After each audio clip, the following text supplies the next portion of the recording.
Las ventas de productos de consumo masivo cayeron un 18% en diciembre respecto a diciembre del año pasado, según la consultora internacional Sentia, y es la primera vez en la historia que caen durante 12 meses seguidos.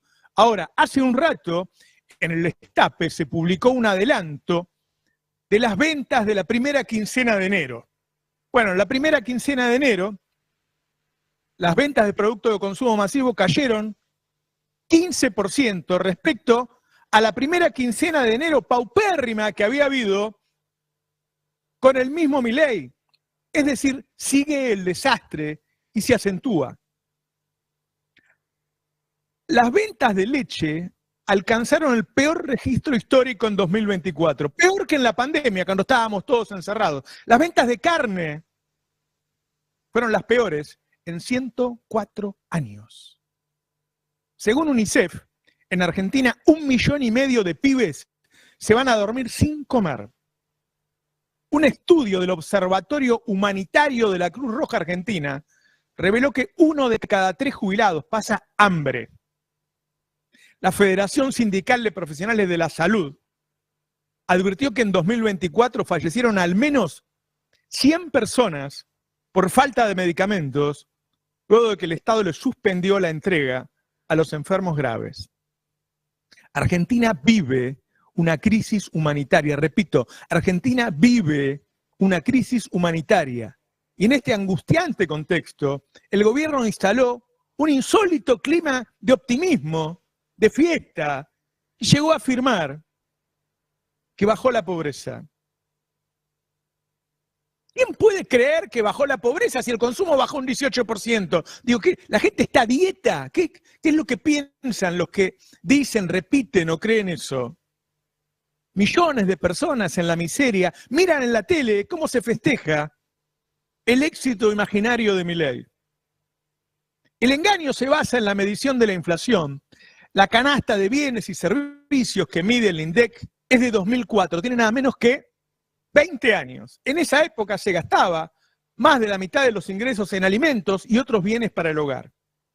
Hoy la gente, cuando cobra el sueldo, paga el alquiler, la luz, el gas, el agua, el cable, internet, guarda guita para el transporte y con lo que le queda, con el puchito que le sobra, sobrevive.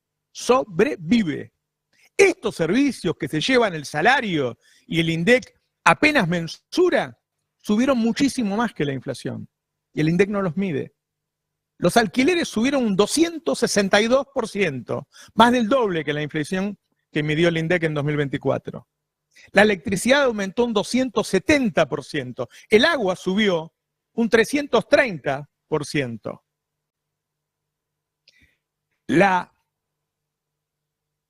El transporte subió un 600%, 5 veces más que la inflación. El cambio de la canasta de consumo sumado a un drástico cambio de precios relativos en 2024 generó una distorsión en la medición de precios que esconde una inflación real mucho más alta y por lo tanto una pobreza mucho más alta. Y un dato adicional, el alquiler ni siquiera forma parte de la canasta de pobreza. Sí, eso que te lleva todo el sueldo no está en la canasta de pobreza. Y el tema no es nada más que en esta época de Milei la pobreza creció mucho más que lo que dice el gobierno. El tema es que hoy los pobres están solos, sin nadie que los ayude. Milei suspendió totalmente la entrega de alimentos a comedores, suspendió la entrega de medicamentos a enfermos graves, le sacó el descuento del 100% en los remedios a los jubilados de un día para el otro y luego se los devolvió a algunos.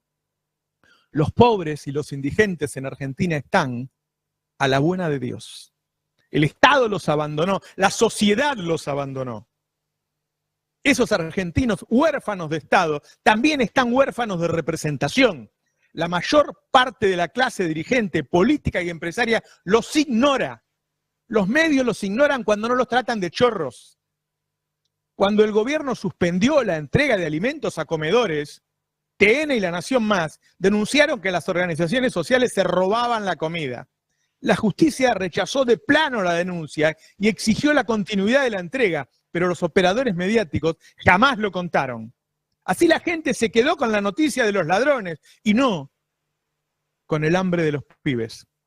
Sucedió lo mismo cuando el DATSE suspendió la entrega de medicamentos para enfermos graves. Denunciaron corrupción y la justicia otra vez la rechazó, pero los operadores mediáticos volvieron a mentirle a su público. Te dicen que la gente no debe estar tan mal porque no sale a protestar. No salen a protestar por falta de representación política, pero además porque los cagan a palo, los meten en cana. Cuando salieron los encarcelaron, los trataron de terroristas. Jonathan Viale puso las caras de los pibes en la tele con un cartel terroristas.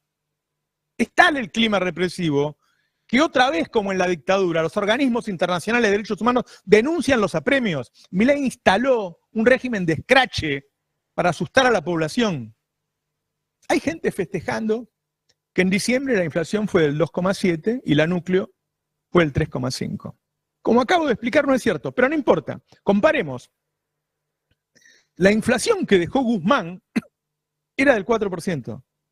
La inflación que llevó Massa hasta que caímos en la sequía más grande de la historia era del 4%. Y estos tipos tienen una núclea de 3,5 y están todos festejando. No hay ningún éxito. Y esos registros se mantienen con una caída del consumo fenomenal que sigue en enero.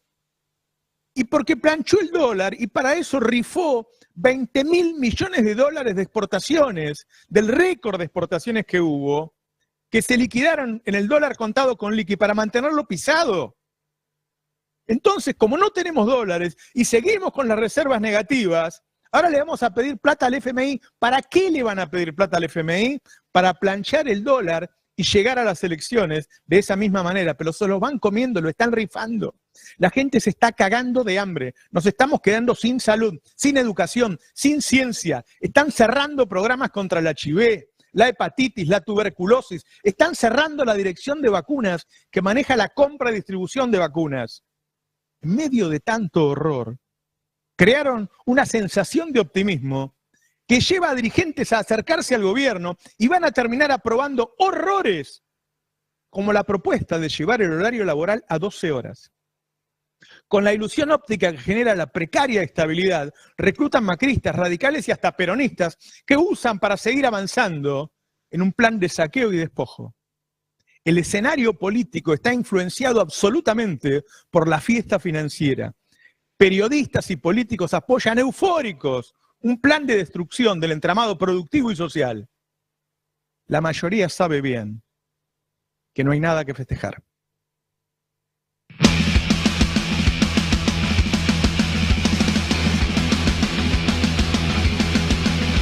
Para no hacer de mí cono pedazos, para salvarme entre únicos e impares, para cederme un lugar en su Parnaso, para darme un rinconcito en sus altares. Me vienen a convidar a arrepentirme, me vienen a convidar a que no pierda, me vienen a convidar a indefinirme, me vienen a convidar a tanta mierda. Yo no sé lo que es el destino, caminando fui lo que fui, haya Dios que será divino. Yo me muero como viví, yo me muero como viví, yo me muero como viví.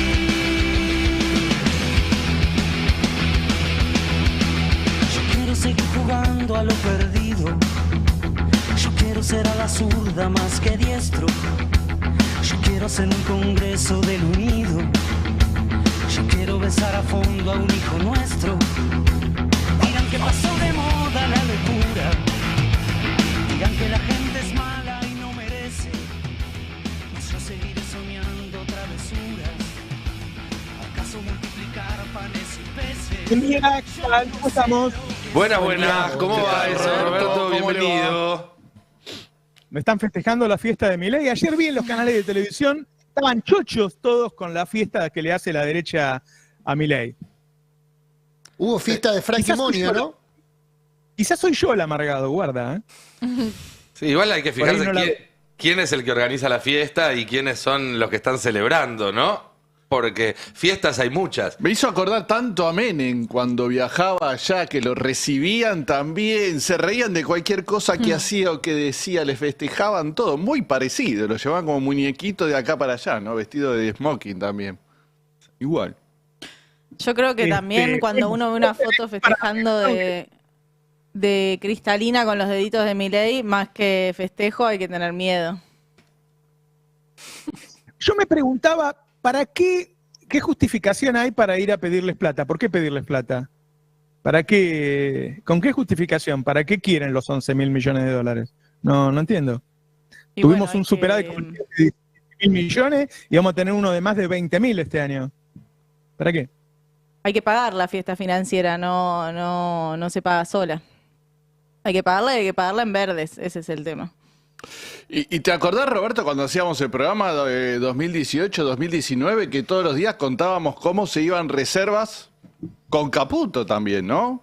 Caputo de funcionario para sostener, y mientras se iba todo lo que le iba dando el Fondo Monetario Internacional, no quedaba nada. Sí. Y hay un detalle más, me parece, para sumar a este escenario que vos hacías recién, Roberto, que es que durante todo el primer año de Milei, el sistema político, la oposición también, el oficialismo, pero la oposición también, partían de la suposición de que el ajuste que estaba haciendo Milei iba a tener como resultado una economía más ordenada, que el que viniera después iba a poder aprovechar de alguna forma u otra. Todos esperaban que ese después les tocara a ellos. Y lo que está claro es que lo que está haciendo Milei no solamente está tirando un montón de gente por la borda, sino que no está desarmando esas inconsistencias macroeconómicas que son las que cada tanto hacen que el país caiga en una crisis. Con lo cual, cuando este modelo se agote, además de todos los que fueron cayendo por la borda durante, va a haber una nueva explosión, una nueva crisis con más gente cayendo por la borda. Ni siquiera está esa idea de, bueno, es muy malo, es todo lo que quieran, pero hizo lo que había que hacer con la economía. La está desordenando de nuevo. El tema, a ver, la verdad que Argentina, que tiene un ingreso del campo, que salvo cuando hay sequía y qué sé yo, es bastante generoso. Vos pensás, bueno, ahora tenemos vaca muerta, se suman los minerales, cualquier gobierno que haya le van a sobrar los dólares. Ahora, siempre hay un precio en que los dólares no alcanzan. Si vos querés tener el dólar a 1.000 pesos, y bueno, no alcanza, y encima resentís al mejor sector de todos, que va a seguir siendo el sector más importante, que es el campo, que ya está empezando a haber problemas. Yo no sé qué va a hacer el campo, si se va a manifestar. Me da la impresión que va a tratar de liquidar lo menos posible, está pidiendo una baja de retenciones.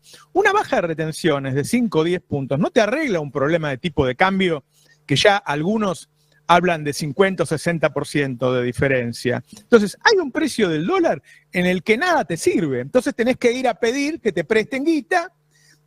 A ver, hay un cepo. Al estar el blend, pero si la gente no lo entiende, es cuando vos exportás podés liquidar el 20% afuera, no se lo das al Banco Central.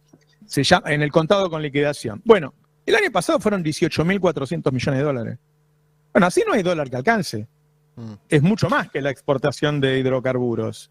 Y además hay que tener presente, ¿no?, en esto que decías de las retenciones, que lo único que logró hacer en términos de orden macroeconómico, si se quiere en un sentido más ortodoxo, es el superávit fiscal. Y para conseguir ese superávit fiscal en 2025 sin el impuesto país, no puede pensar en bajar las retenciones, porque perdería la única bandera que tiene, porque sigue con reservas negativas, sigue con un tipo de cambio apreciado, entonces no puede soltar lo único que logró consolidar, que es ese superávit fiscal. El fin de semana, Roberto, compañeros, hubo muchas reuniones chacareras, muchas, todas muy intensas.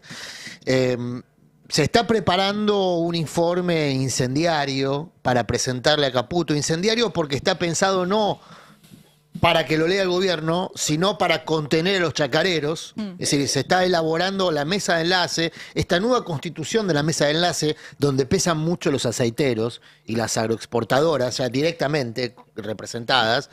Está elaborando un informe para contener el enojo de los productores, más que para interpelar al gobierno. Quiero compartir con ustedes un gráfico que se difundió este fin de semana y muy elocuente respecto a lo que comentaban. Es la placa 1. Este gráfico fue elaborado el jueves pasado por la Bolsa de Comercio de Rosario, que es la que sigue la evolución de los precios de los granos en la Argentina. Si ven la proyección 2025, van a leer 8.386. Esos son millones de dólares de liquidación por retenciones. ¿Cómo se difundió este gráfico entre los chacareros el fin de semana? Marcando que si no se modifica el esquema de retenciones, el sector agropecuario va a aportar 3.000 millones de dólares más que este año en impuestos. Así se difundió este gráfico. Y se difundió de manera silvestre, se difundió por grupos de WhatsApp, en rurales de distintas localidades, donde muchos chacareros ya empezó a pedir acción directa a sus dirigentes. Ajá. ¿Por qué? Bueno, porque ven este cuadro y dicen, che, al final los que vamos a pagar la fiesta somos nosotros otra vez. 3.000 millones de dólares de diferencia son 3.000 millones de dólares más que va a aportar el campo. No porque se espere una cosecha más voluminosa, sino por el impacto del impuesto en los valores que proyecta la Bolsa de Rosario va a tener la soja el año que viene. Es cierto, viene de valores, no son valores mínimos históricos, pero sí viene de valores relativamente medios bajos este año. Se espera que el año que viene vaya a subir un poquito, sobre todo por el efecto de la sequía, tanto en Paraguay como en Estados Unidos. En Brasil hay sectores que ya están impactados por la sequía. Eso va a empujar el precio y de ahí esta estimación que hace la Bolsa de Rosario. Insisto, el dato político es que el jueves pasado la mesa de enlace le pide una reunión a Toto Caputo con este gráfico en la mano que ya estaba circulando en las rurales de todo el país, con mucho productor enojado. Y Toto Caputo no se la da a la reunión. Bueno, Se la dio para el 6, ¿no? el Creo, tema es así. Toto Caputo primero se hizo el sota, digamos, no dijo nada, y después emitió un tuit rarísimo que tenemos para compartir con ustedes, porque, claro, informado del enojo que crecía en las rurales, Toto Caputo emitió este tuit. Lo emitió el sábado. Ya estaba en Estados Unidos. Ya estaba vestido con el frac y el bonito, ¿no? El jueves pasado la mesa de enlace le solicitó una audiencia al ministro de Economía, dice Caputo en tercera persona, ¿no? Maradona. Al estilo del Diego, pero que le falta un abismo. Y no, sí. Bueno, para Le decían tratar... el Messi, ¿no? Claro, el Messi de las finanzas. Bueno, para tratar la crítica situación de los productores agropecuarios, pero Caputo no tiene previsto recibir a las entidades del sector. No se entiende, chicos. Dice Caputo de sí mismo y dice después, falso. Ahora habla en primera persona. Hay un problema de disociación ahí. Supuestamente está citando algo Claro, que leyó en claro, algún claro. lado, ¿no? Pero Me no llamó queda claro. Nicolás Pino para reunirnos con la mesa de enlace y le dije, por supuesto que sí. Quedamos en reunirnos apenas vuelva de este viaje, aclarando desinformación una vez más. Entiendo yo que lo que quiere decir Caputo en este tuit bastante complejo es que era falso que él no quería recibirlos, que los va a recibir, pero cuando vuelva del viaje. ¿Sabés qué otra imagen se difundió junto al gráfico este fin de semana en las rurales de provincias y de localidades? Esta otra imagen, mirá. La que vimos el sábado a la noche. Karina Milei, Javier Milei y Toto Caputo, todos vestidos de gala, en una gala en Estados Unidos. Esto se difundió con la leyenda que decía, con la tuya chacarero. Con la tuya chacarero. Son...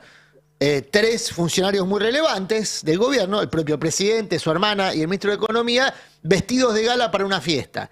Y la leyenda decía, con la tuya chacarero, inmediatamente después el gráfico que les mostraba recién. Bueno, esto se difundió mucho el fin de semana y ya hay muchos chacareros que naturalmente encima vienen además de una secuencia que incluye el pagadiós de grandes acopiadoras como los Grobo, que metió otro pagadiós, Sí. además del que ya había metido este fin de semana y que fueron a detener los camiones donde se estaban llevando los granos de acopio de muchos productores a los que además le estaban, a la manera de Vicentín, le estaban robando los granos. Bueno, vienen de esa situación donde ven que van a una pérdida no solamente por la vida de las retenciones, sino también de la moneda que resguardan como moneda de ahorro, que es su propia producción. Adrián, una cosa es que vos tengas el dólar a 1.000 mangos y otra cosa es que además el presidente te diga que durante todo el año va a subir un 1% mensual. Es decir, el campo ya no es como el año pasado que podía especular, bueno, ahora se va a arreglar. No, le dijeron que se va a quedar ahí. Le dijeron que se va a quedar ahí. Es como a los jubilados, ¿viste? Que le dijeron, flaco, a vos no te lo vamos a subir nunca más. Bueno, al campo le dijeron, te lo vamos a dejar ahí. Entonces, Claro. a mí me parece que ahí cometen un error, porque el campo va a decir, bueno, si me vas a cagar, entonces me voy a organizar, te quiero mucho, pero no voy a dejar que me cagues todo el año y no sé lo que va a pasar el año que viene. Así que es lógico. Quería mostrar 2 notas que salieron hoy. Yo digo, hay que acabar con tanta dulzura, ¿no? Porque siguen los festejos. Yo no puedo creer lo que está pasando en la televisión argentina. Parece que están hablando de otro país. Hoy el Destape publicó 2 notas. Una, dice, el otro día, hace 3 o 4 días, nos enteramos que en diciembre el consumo masivo cayó un 18% respecto al diciembre del año pasado, que había sido desastroso, ¿no? Bueno, ahora el Destape da en exclusiva un adelanto de los primeros 15 días de enero de ahora, de 2025, y sigue cayendo a un ritmo del 15% mensual respecto al enero de Milei del año pasado, que era desastroso, porque había tenido una inflación del 25% en diciembre y el 20% en enero. Entonces, el tema sigue cayendo hoy.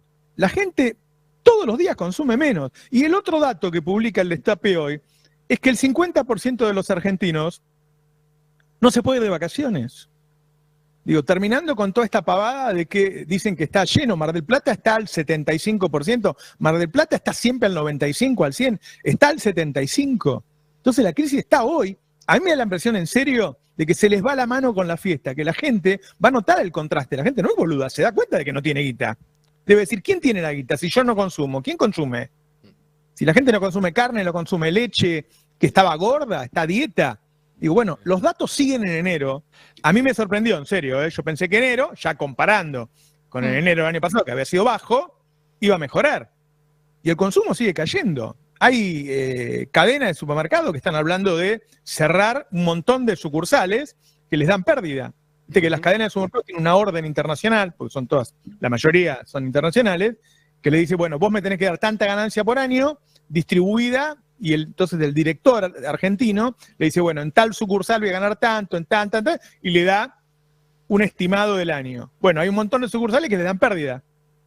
Es que no hay ningún motor de crecimiento para el mercado interno y la proyección para este año es todavía más dura. Digo, cuando uno ve lo que va a hacer falta para mantener ese superávit fiscal, que sí o sí seguir licuando y despidiendo personas en el sector público, seguir recortando programas sociales, encontrar la manera de licuar las jubilaciones con una fórmula que pusieron ellos mismos por decreto, pero que necesitan encontrar la manera de cómo licuar aún más jubilaciones y pensiones.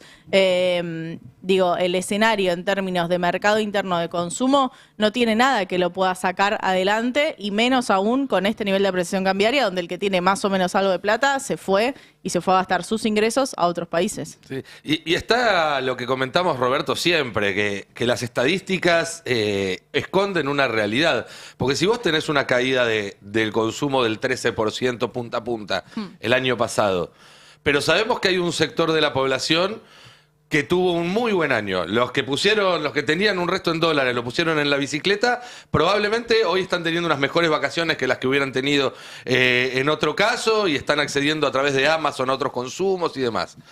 Y después hay otro sector que sabemos que estuvo desahorrando este año para mantener el nivel de vida, es decir, para seguir manteniendo el nivel de consumo.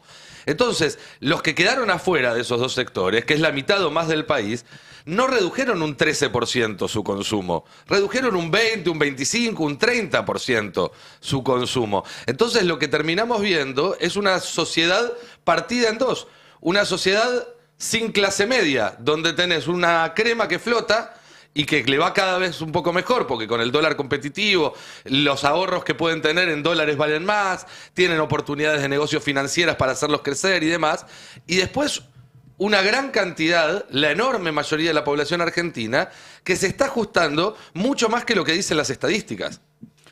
Y eso está habiendo un cambio en el empleo, en el mercado de empleo, se está perdiendo empleo de calidad y están pasando empleo precario gente que gana menos. Tenemos una encuesta respecto también, bueno, ¿a qué dejó la gente? Porque estamos viendo que baja tanto el gasto, y bueno, ¿qué es lo que la gente o no puede consumir o consume menos? Podés ponerla en el aire, creo que habían puesto carne, lácteos, panadería y medicamentos. ¿Qué cosas o no consumís o consumís menos? Porque por ahí, bueno, de vez en cuando comprás carne, pero comprás menos. Indudablemente, si está cayendo tanto, debe haber mucha gente que compra menos y compra menos lácteos.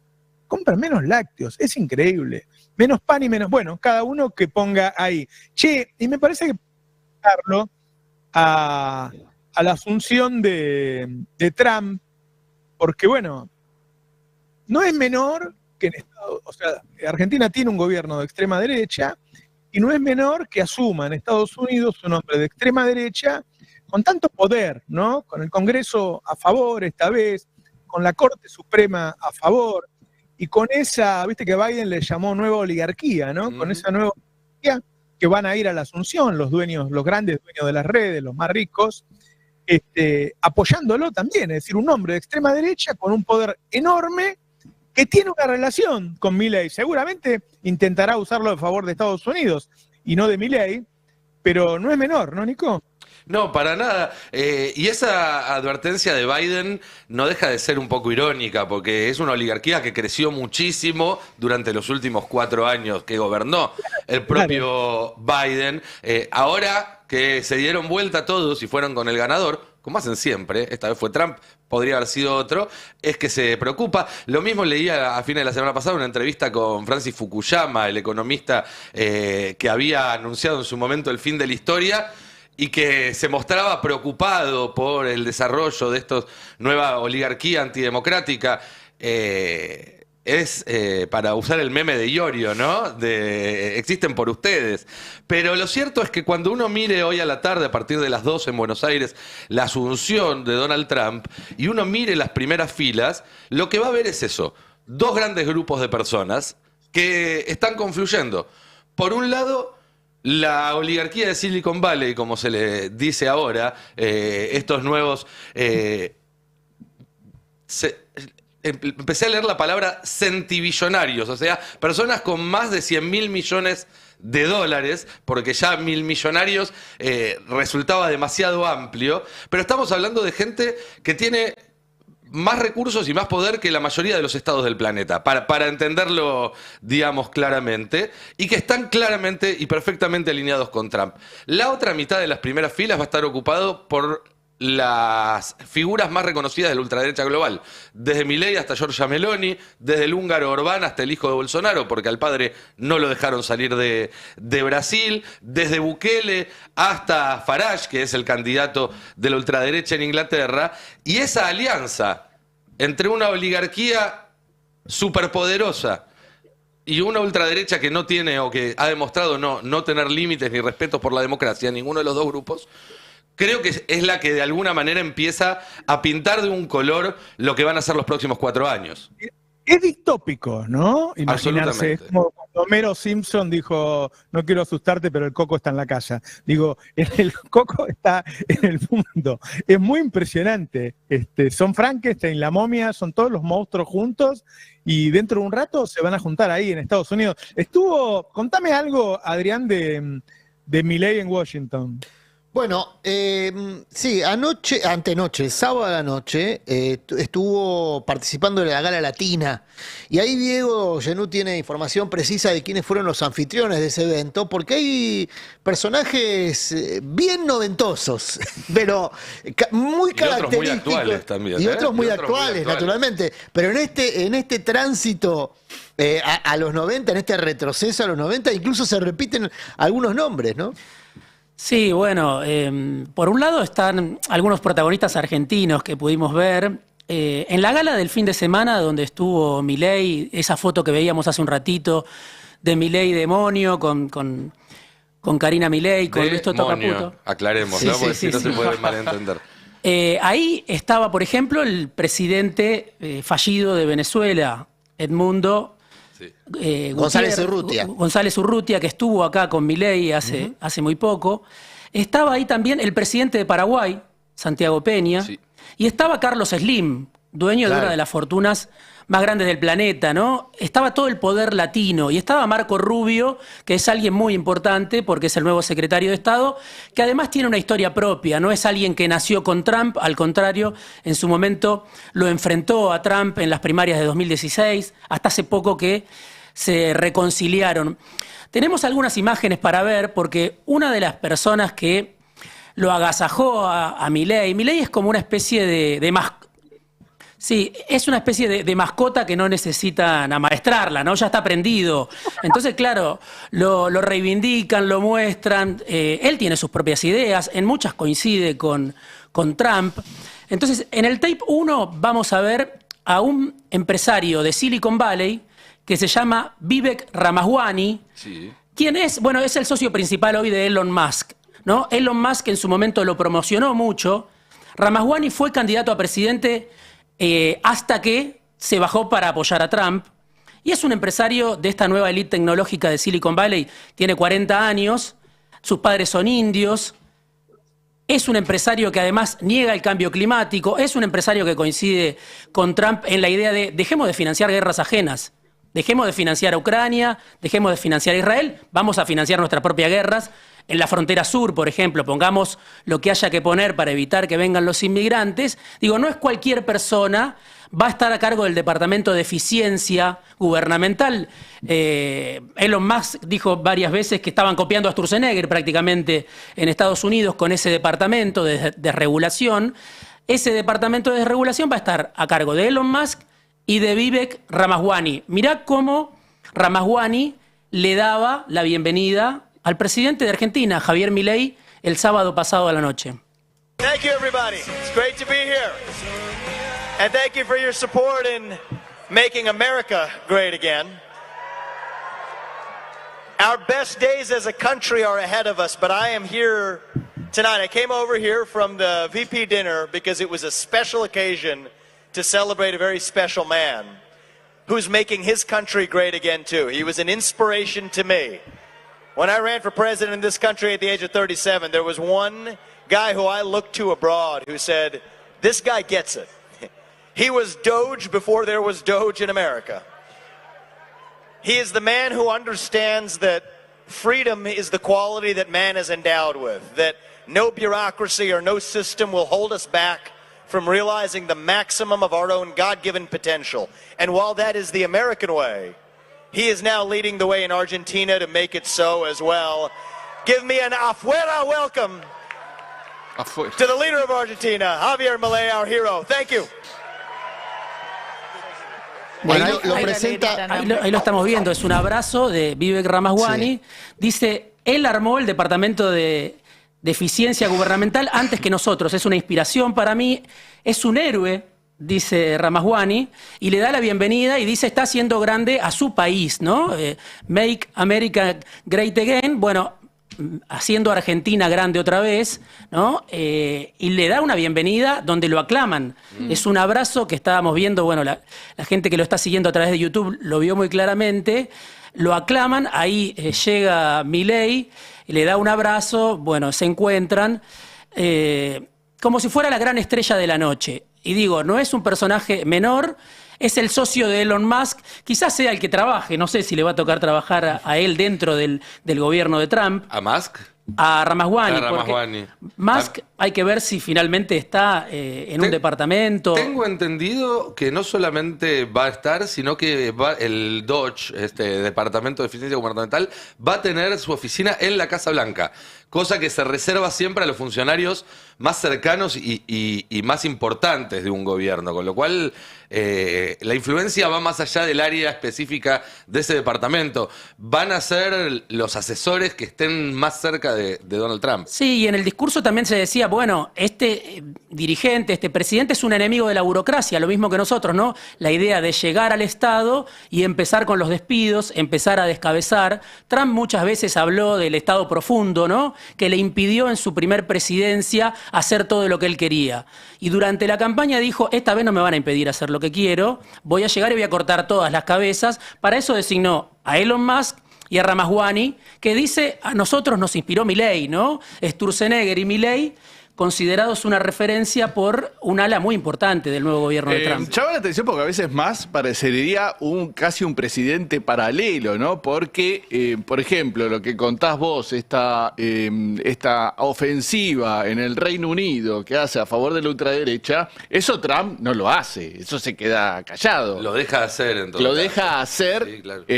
Y más allá como de las facultades que tendría a su cargo, ¿no? Sí, igual la presencia hoy de Nigel Farage Farage, que es el líder de la ultraderecha británica, de la líder de Alternativa por Alemania, en la primera fila de la asunción de Trump, es una manera de Trump de decir esto que está haciendo Elon Musk, lo está haciendo por lo menos con mi venia, por lo menos con mi permiso. Más allá de quién es el jefe, quién tuvo la idea, quién le da órdenes a quién, que es un tema que va a ser importante, me parece, en los próximos años, ¿no? Sí, porque es importante aclarar que, digo, lo llama mascota Diego, que Trump es proteccionista, que va a hacer algo todo lo contrario. Es decir, está muy contento con que Milei abra su mercado, pero él lo va a cerrar. Digo, lo que es de derecha es que va a echar a los inmigrantes, todo ese tipo de cosas. Pero va a ser proteccionista. Sí, pero es un proteccionismo, perdón, Roberto, es un proteccionismo dedicado a proteger a las grandes fortunas de Estados Unidos, no los puestos de trabajo ni el salario mínimo de Estados Unidos. Es importante marcar esto porque hay acá una confusión de gente que piensa que Trump, por no ser liberal o por estar parado en determinada vereda, es más amistoso con la Argentina o hay que verlo de una forma cariñosa. El proteccionismo de Trump es un proteccionismo para los norteamericanos más ricos, no para el pueblo norteamericano. Sí, permitime que voy a leer algunos mensajes que, bueno, está opinando mucho hoy la gente, hay mucha gente mirando, está creciendo. Gerardo Romanín dice, la encuesta dice carnes, lácteos, panadería, medicamentos, yo dejé de consumir mucho más que esos 4 ítems. Alejandra Beatriz Sánchez dice, verduras y frutas, compro por unidad, ya no 1 kilo. Escuchen, esta es la verdad, no todas esas pavadas que escuchan en la televisión todas las noches, ¿no? Nelly Serratore dice, los súper están vacíos siempre, ni con descuentos compra la gente. María Gumten dice, se bajó mucho el consumo de los 4, pero de carne más. Ariel Leikis dice, de todo un poco, pero más que nada, ahorro en panadería. Jorge Daniel Ciancio dice, a mí me mata la verdura está carísima, la verdura está carísima. Ezequiel dice, hola equipo, hola Navarro, estamos muy complicados con La Plata y somos 2 nada más. Ya no vamos a comer afuera y las vacaciones están en duda. Bueno, así está la gente, ¿no? Y está hablando de deportaciones masivas también. Sí, se espera para uno de sus primeros actos performáticos que en las primeras 48 o 72 horas deporte muchísima gente. Sí, eso es lo que se espera, ¿no? Porque hay mucha expectativa. Trump dice no voy a perder ni un minuto. En su momento Trump dio una declaración que generó mucho revuelo y mucha polémica, porque se refirió al tema de las deportaciones y dijo, si soy presidente otra vez, voy a ser dictador por un día, o desde el primer día, ¿no? Se interpretó de diferentes maneras, pero tenía que ver con la frontera sur, ¿no? Donde Trump lo que busca es frenar la inmigración, pero además lo que escuchamos ahora del presidente que está asumiendo en estas horas, es que va a salir a deportar también migrantes de otros estados. Por ejemplo, mencionó Chicago. No solo va a poner un muro, como hizo en su momento en la frontera sur, sino que además va a ir a cazar migrantes, dice él, como parte de un show, me imagino. Sí. Habló de santuarios, ¿no? Dijo que eran santuarios de inmigración ilegal. Claro, eso es parte de la polémica en Estados Unidos, porque siempre se dice, los santuarios son los estados demócratas, donde se supone que ahí los migrantes entran y salen sin ningún problema. El gobernador de Texas, por ejemplo, le enviaba en distintos micros, en ómnibus, a la vicepresidenta Harris, autobuses colectivos llenos de migrantes a la puerta de la casa, diciéndole estos son estados santuarios, ¿no? Los demócratas, California, Washington. Aclaremos, Diego, porque uno dice, bueno, van a expulsar inmigrantes ilegales y se imagina gente que está abajo de un puente y demás. Hay gente que está instalada en Estados Unidos desde hace 30, 40 años, que tiene hijos, que tiene pareja, está casada con ciudadanos norteamericanos, que tiene un trabajo en blanco. Y lo que está diciendo Trump es que va a ir la policía a golpear la puerta de esas casas, probablemente para separar a las familias, para llevarse al padre y dejar a los hijos. Digo, se va a ver, si cumple Trump con su promesa, se van a ver escenas de violencia. No va a ser algo limpio. Porque creo que es justamente lo que busca Trump. Mostrar desde un primer momento que él está dispuesto a utilizar toda la fuerza sin importar quién esté enfrente. La paradoja de todo esto es cómo Trump ganó en el electorado latino. Cómo creció en el electorado latino, es decir, un electorado latino que fue migrante, pero que una vez que está adentro de la frontera de Estados Unidos, dice que no entre nadie más, ¿no? Yo ya me asimilé, es una forma que se utiliza habitualmente, se asimilaron a la cultura estadounidense, norteamericana, y entonces dicen, ya está, que no entren más. Tuvo mucho crecimiento Trump en el electorado afroamericano, en el electorado latino. Después vamos a hablar de TikTok también, y entre los jóvenes, ¿no? Entonces, ahí se quemaron un poco los papeles de los demócratas.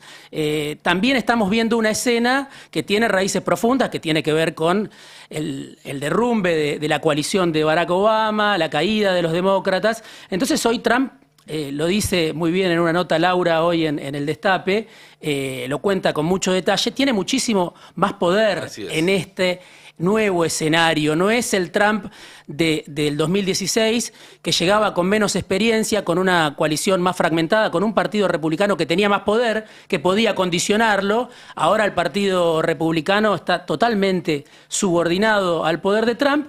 Y como mismo Trump dijo hace algunos días, ahora todos quieren ser mis amigos, lo que decía Nico hace un rato. Hoy lo vas a ver no solo a Elon Musk en la primera fila, sino también a Zuckerberg, sino también a Bezos. Apple, exactamente, Bezos. Todo Silicon Valley. Hasta Bill Gates, históricamente un tipo del lado Soros de la vida, para seguir un poco la charla del otro día, hizo una donación ahora y dejó saber que la hizo, porque están las dos cosas. Ponen la plata, pero además se encargan de que se sepa que la puso a la presidencia de Trump. Hubo un editorial del New York Times. Hablamos del tema de redes sociales, porque hoy leí por ahí, yo no entendía bien de qué se trataba este cambio que Zuckerberg dijo, bueno, yo me voy a adaptar ahora a la libertad de prensa y voy a permitir entonces que la gente hable libremente. Hoy leía, por ejemplo, que estaba prohibido en Instagram, por ejemplo, decirle enfermos mentales a los gays, a la comunidad LGTB, qué sé yo. Y ahora lo que está diciendo Zuckerberg dice, bueno, ahora pueden decirlo, ahora pueden insultarlos. Y lo otro que está pasando es que claramente de la política de Biden de que TikTok no esté en Estados Unidos se pasa a la política de Trump, que es que TikTok sea nuestro. Algo así sería. Es una historia que tiene varios capítulos y vamos a tratar de resumirlo, pero sí, básicamente también esto muestra que Trump, a diferencia de Milley, no es un ideólogo, sino que es un gran negociador. Milley no sabe negociar, lo hemos visto, impone. Impone hasta el día que deje de imponer y ya no. Trump es un negociador, es un regateador, y entonces es muy de ir a fondo para después negociar. Antes de entrar en la novela de TikTok, hay que tener en claro algo. Cuando Trump intenta un golpe de Estado hace 4 años, que fue lo que pasó el 6 de enero en el Capitolio, uno de los motivos por los cuales no pudo hacerlo es que todo el ecosistema de redes sociales en ese momento se le puso en contra. Estuvo baneado, es decir, su cuenta, no podía acceder a su cuenta en Facebook, también le retiraron la cuenta en Twitter, en lo que ahora es X, y todo el ecosistema de redes sociales en su momento hizo una especie de muro para tratar de evitar que Trump tenga éxito en ese golpe de Estado. 4 años más tarde están todos bancándolo. Y ahí hubo un trabajo político extraordinario por parte de Trump que le permitió, entre otras cosas, este triunfo. Porque este triunfo en gran parte está basado en que su campaña en redes sociales fue mucho más potente que la de su rival Kamala Harris. Ahora, vamos al caso puntual de TikTok.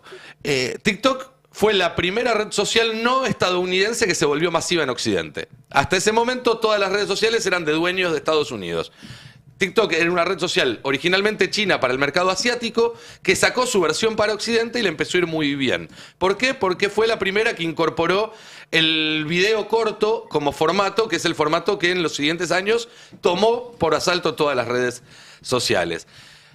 En el año 2020, cuando Trump se estaba yendo, no durante su mandato, no en el momento de mayor poder de su mandato, sino cuando estaba ya en campaña, en realidad para una reelección que sabía que le iba a resultar complicado, plena pandemia, Trump empezó a proponer que TikTok no podía funcionar en Estados Unidos por razones de seguridad nacional. ¿Por qué seguridad nacional? TikTok, como todas las redes sociales, recoge muchísima data sobre sus usuarios, tanto la data que los usuarios ponen explícitamente en las redes, las fotos, los comentarios y demás, como lo que se conoce como metadata, cuánto, a qué hora, desde dónde, con qué tipo de aparato, con quiénes hablaste, con quiénes te conectaste más, menos, qué compraste, qué no, etcétera. Y con todos esos datos, obviamente, los estados Estados Unidos durante mucho tiempo y ahora también China, bueno, los utilizan, hacen lo que hacen los estados con eso. La analizan, la transforman o en mayores negocios, o en política, o lo que fuere. Durante los 4 años de Joe Biden, esta idea de que TikTok no podía seguir operando en Estados Unidos por razones de seguridad nacional, porque robaba, entre comillas, los datos de los norteamericanos y se los daba a China, al gobierno chino, fue desarrollándose durante el gobierno de Biden, pasó por el Congreso, fue aprobado por ambas cámaras del Congreso con votos republicanos y demócratas, de hecho más votos republicanos que demócratas en ambas cámaras, y hace algunas semanas fue confirmada por la Corte Suprema de Justicia. Ahora, ¿qué hizo Donald Trump? Esperó al momento en el cual entraba en efecto esta confirmación de la Corte Suprema, que podría haber esperado un mes más y hacerlo durante su gobierno, pero lo hizo en una maniobra, si se quiere, muy bien coreografada para que caiga en las últimas horas del gobierno de Biden. Y fíjate, este domingo tenía que ponerse en efecto la orden de que TikTok no podía funcionar más en Estados Unidos. Y les voy a pedir la primera placa que mandé. Este era el cartel que aparecía cuando alguien quería usarlo. Decía, perdón, TikTok no está disponible en este momento. Una ley que prohíbe TikTok fue puesta en acción en Estados Unidos. Lamentablemente eso significa que no puedes usar TikTok ahora. Por suerte, el presidente Trump nos indicó que va a trabajar con nosotros en una solución para reinstalar TikTok una vez que llegue al poder. Seguí conectado, no te vayas, digamos, ¿no es cierto? Y lo que vamos a ver, ese era el mensaje que tenían los millones y millones de usuarios de TikTok en Estados Unidos el domingo cuando querían usar su red social favorita. Y horas más tarde, con la garantía de Trump de que esto se iba a revertir, TikTok volvió a operar, a pesar de tener un fallo de la Corte Suprema en contra, y este es un detalle importante. Trump va a tener el apoyo de las dos cámaras del Congreso y de la Corte Suprema, pero aún así está operando en los márgenes de la institucionalidad. Aparece este segundo mensaje que vamos a ver ahora en pantalla y que dice, bienvenido nuevamente, gracias por tu paciencia y tu apoyo. Como resultado de los esfuerzos del presidente Trump, TikTok ha vuelto a los Estados Unidos. Ahora podés continuar utilizando esta plataforma. Es decir, acá, como se hizo también, y discúlpenme, quizás la frivolidad y salvando todas las distancias, pero con el acuerdo entre Hamas e Israel para la liberación de prisioneros, Trump utilizó el timing para adjudicarse él una gestión en la que quizás no tuvo mucho que ver, o que él incluso, en el caso de TikTok, fue el que lo provocó, porque todo esto de prohibir TikTok lo empezó él y ahora aparece como el salvador de la libertad de expresión. Y te hago un paréntesis. Sí. Mis hijos que hablan muy poco de política o casi nada, me vinieron a comentar esto. Que gracias a Trump Sí, está sí, de sí, nuevo. sí. Ahora, hay un detalle. Porque uno de los argumentos para prohibir TikTok en Estados Unidos, cuando en realidad Estados Unidos hace lo mismo con las otras redes sociales en el resto de los países del mundo, era que por el sistema político chino no se podía distinguir entre los dueños de la red social y el Estado chino. Y entonces se trataba de espionaje estatal. Ese argumento, que podría haber sido válido durante muchos años, hoy a las 2 de la tarde va a quedar obsoleto. Porque Elon Musk va a tener un despacho en la Casa Blanca. Porque los principales accionistas de todas las redes sociales norteamericanas van a tener línea directa con Donald Trump. Ahí se empieza a volver más borrosa esta frontera entre lo privado y lo público. Y te agrego una cosa más antes de volver a abrir el juego, porque no tengo ganas de hacerlo más largo. Al mismo tiempo que celebran este tipo de intervención y que, bueno, ahora Trump dice que TikTok va a tener 90 días para vender la mitad de sus acciones a un capital norteamericano o al gobierno de Estados Unidos, porque es muy ambigua la forma en la que escribió Trump ayer su mensaje.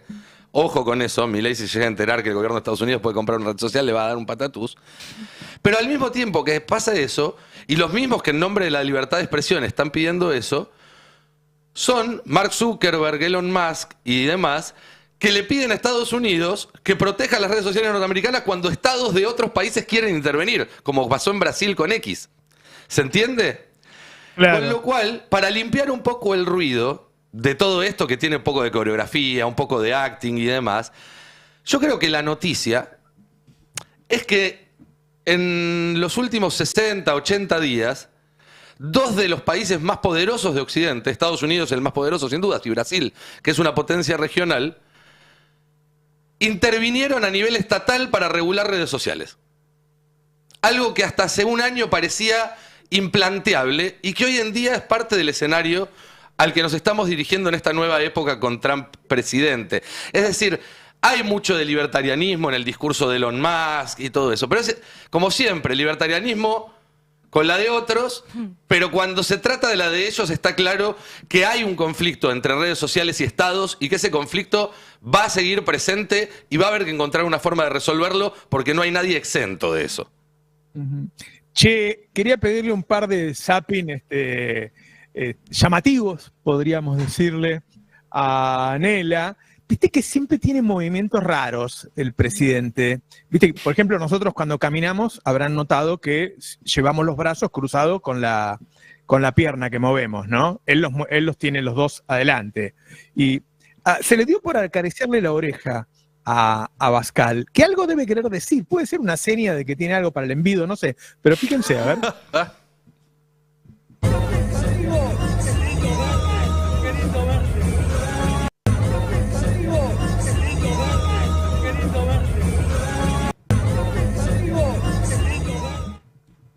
Abascal, el hombre que reivindica a Franco, un nazi total, ¿no?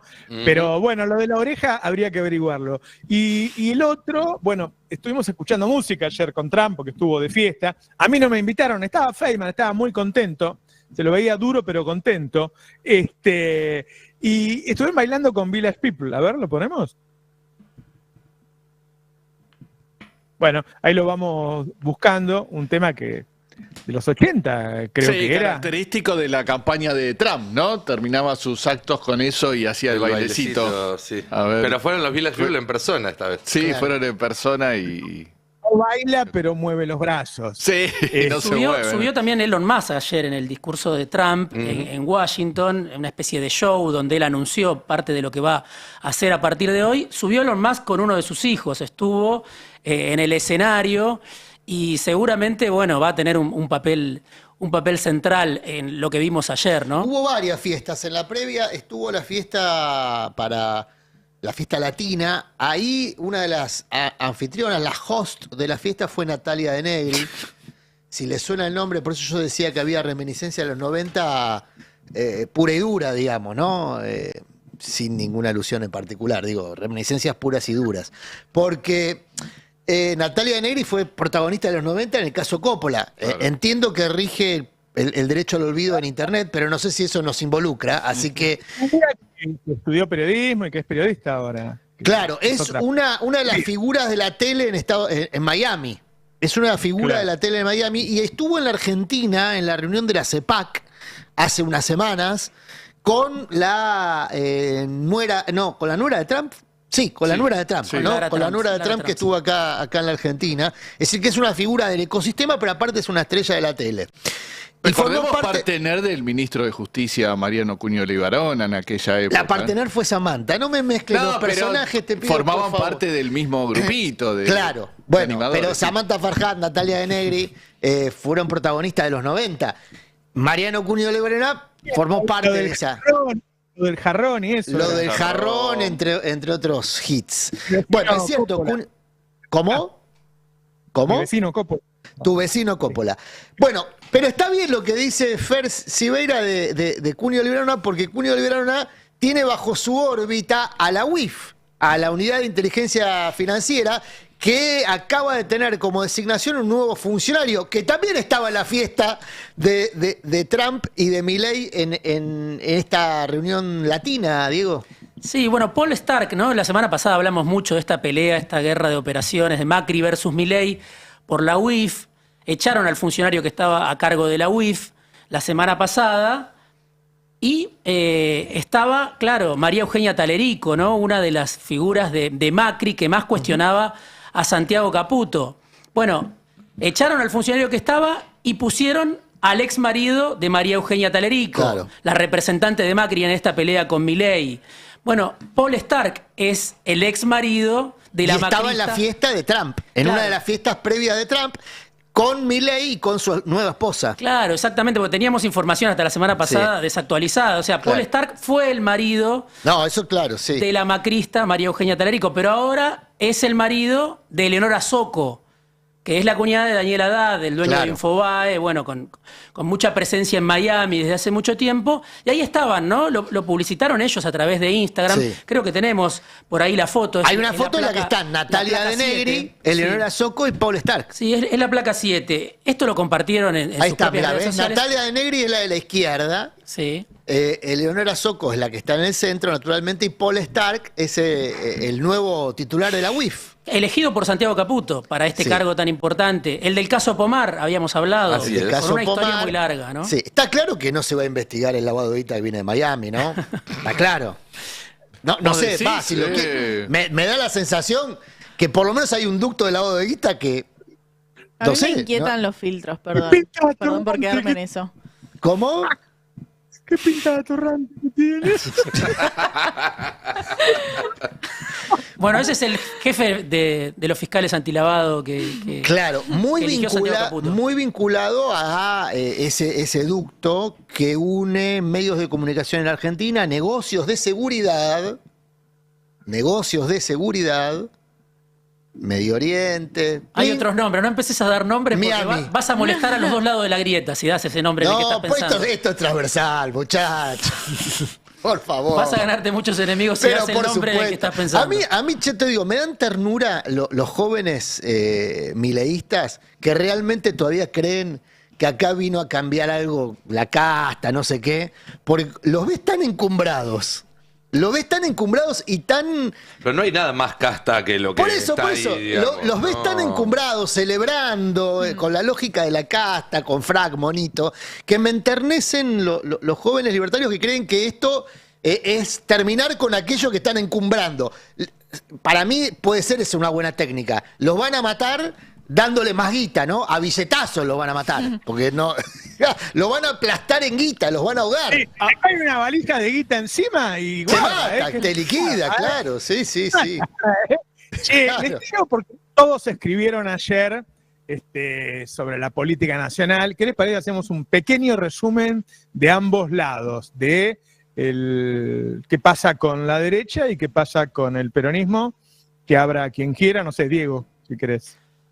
Bueno, con la derecha lo venimos planteando toda la semana pasada, la ofensiva de Milei, esta cuestión de que por un lado le dicen vamos juntos en todos lados, pero cuando Macri muerde el anzuelo y le dice querido Javier, sale Santiago Caputo, sale Karina Milei a destrozarlo o a desahuciar esa idea de una alianza. Me parece que ahí el dato, por lo menos el que es para tomar en cuenta, es que no solo se trata de Diego Valenzuela, el intendente de 3 de febrero, no solo se trata de Luis Juez, sino que los gobernadores del PRO, los que tiene el PRO, están en un conflicto muy grande con Macri y con Jorge Macri, ¿no?